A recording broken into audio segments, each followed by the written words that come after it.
The night is heavy, the land breathing with secrets. A silent pumpjack moves in the distance, its creak echoing across an empty plain.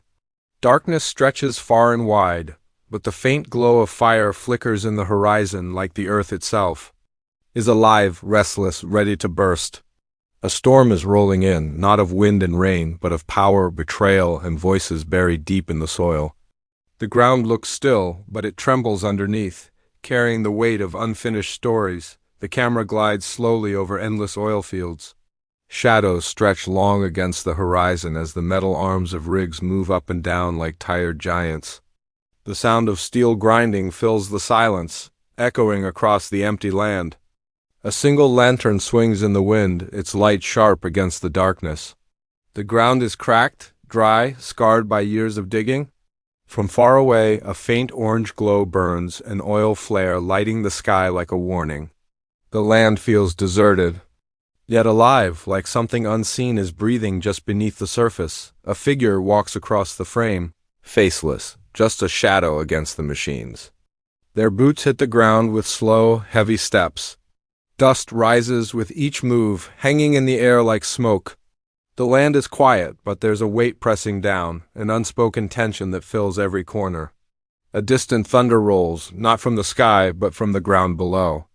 The earth itself groans, as if it remembers everything taken from it, and everything buried within it. The scene cuts to a close view of the rigs, their metal arms dripping with oil. The liquid reflects the dim light, dark and heavy like blood. The sound grows louder, a rhythm of clanking metal, dragging chains, and faint whispers carried by the wind.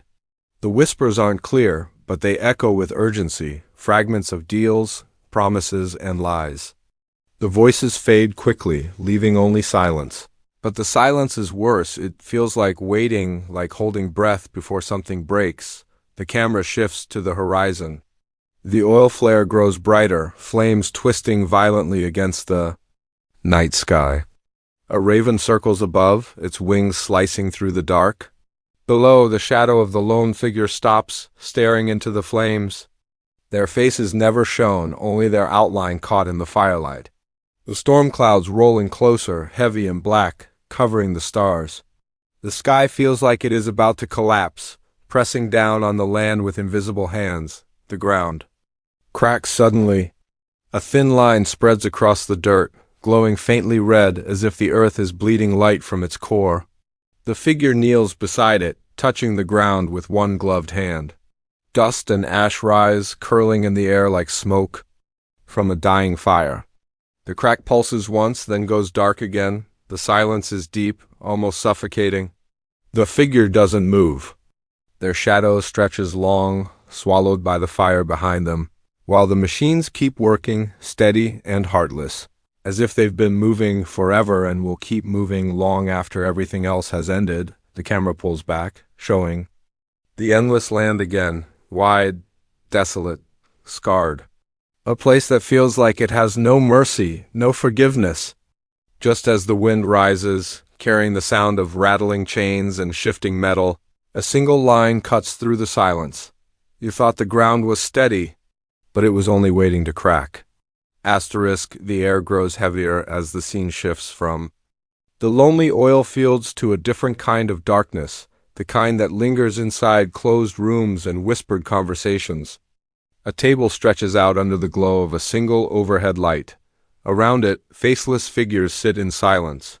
Their hands rest on contracts, papers stained with oil smudges, and glasses of untouched whiskey. The light flickers, throwing long shadows that crawl across the walls like restless creatures. The silence is not empty. It is full of waiting, of decisions being measured and weapons hidden behind words. One hand slides a contract across the table. Another hand hovers above it, trembling slightly before pressing down with a pen. The sound of ink scratching against paper fills the room, loud in its simplicity. But the contract doesn't feel like an agreement, it feels like a surrender. Every signature is a weight, a chain, a promise that will cost more than it gives. No faces are seen, only shadows bending toward each other, figures leaning in closer as if every breath carries a secret too dangerous to be spoken aloud. The scene cuts sharply. Outside, flames shoot upward from an oil flare, roaring against the night. The fire lights up another figure standing alone on a platform high above the rigs. Their back is turned, their outline sharp against the blaze. In one hand they hold a map, the kind marked with bold red strokes cutting through towns, lands, and rivers. Each line on the map is a wound, a scar carved into the earth and into lives. The wind catches the edges of the paper, tearing it slightly. But the figure grips it tighter, knuckles white against the firelight. Then a match is struck. The flame hisses to life, small and trembling in the storm. The map catches fire in seconds, curling and blackening as the figure watches without moving. The smoke rises, blending with the storm clouds above, as if the sky itself is choking on the choices made below. The burning map falls from the figure's hand, drifting down like a dying bird until it disappears into the dark. The camera moves again, this time into a house far from the rigs. The room is dim, the only light coming from a single lamp on a kitchen table. Family photos line the walls, but the faces are turned away, blurred, or cracked. A woman's hand picks up a letter, unfolds it slowly, and begins to read. Her breath catches, her hand trembles. She presses the paper to her chest as tears roll silently down her face. The words are not shown, but the silence speaks louder than any sentence could. Outside, headlights flash through the window. A truck door slams. Boots crunch against gravel. The family is not alone anymore. The sound of the rigs returns, blending with a low heartbeat. The screen cuts to another faceless figure in a suit standing before a glass window. Behind them, a city skyline glows, towers of light against the black sky. But their reflection in the glass is fractured, broken by streaks of rain. Their hand presses against the glass as if they're reaching for something they cannot have. Behind them, another figure steps into the room. The first one doesn't turn, doesn't speak. A shadow passes over them both, and the silence between them is thicker than the storm outside. The scene sharpens again. A brief flash of hands exchanging envelopes. A gun resting quietly on a desk. A phone vibrating with a single message. It's done. The words vanish, the phone screen goes dark, and the sound of rain grows louder. Pounding against the windows like an army at the gates, the storm finally breaks. Rain pours over the oil fields, hissing against fire and metal. The camera pulls back to reveal workers running, lights flickering, machines grinding louder as if resisting the storm. But the storm is not only in the sky, it is in every handshake. Every broken promise, every silence that hides betrayal. The world feels as if it is cracking open, and somewhere deep beneath the noise, the faintest voice cuts through. In the race for power, every ally hides a knife. The screen fades to black, but the sound does not fade. The heartbeat continues, slow and steady, echoing into the darkness as if reminding us that the conflict has only begun. Asterisk, the storm has passed, but the land is still trembling. Water drips from rusted beams, sliding down into pools of blackened mud that glisten like broken mirrors. The camera drifts slowly across a narrow road, the kind that winds through forgotten towns. Houses stand in silence, windows cracked, porches sagging under the weight of time. Children's toys lie abandoned in the dirt, faded by the sun, untouched for years. This is not just land, it is memory, sacrifice, and the slow erosion of lives. Caught in the grip of something larger than themselves, a silhouette emerges at the edge of a doorway. A man stands there, shoulders heavy, his head bowed low. His face is hidden in shadow, but his posture tells everything: defeat, exhaustion. The weight of a choice that cannot be undone. Behind him, a child's laughter echoes faintly, a sound from the past, drifting like a ghost through the empty room. The man grips the doorframe, fingers trembling, as if holding onto the house itself might keep it from falling apart. But nothing holds forever. The screen shifts to a close-up of hands at work. A woman's hands, rough and scarred, scrubbing an old photograph with a cloth. The image is almost gone, the face is blurred beyond recognition, but she keeps wiping as if she can bring them back. Her shoulders shake, not from the effort, but from the weight of what she's lost. She lifts the picture to her lips, pressing it there like a prayer, before tucking it into a box already filled with folded clothes and trinkets. A suitcase sits by the door, waiting. Her hand lingers on it, unwilling to let go. The camera cuts back to the fields. The rigs pound on, blind to everything around them. A faceless worker climbs the ladder of a tower, rainwater dripping from his helmet. His breathing is harsh, uneven, echoing against the metal. Halfway up, he pauses, looking down at the ground below. The earth seems endless, stretching wide, scarred, empty. He doesn't move for a long moment, gripping the ladder, as though letting go might mean more than just a fall. His silhouette is still, frozen between sky and ground, caught in a place where neither offers safety. Inside a dimly lit trailer, a family gathers around a small table. The light flickers weakly, powered by a generator outside.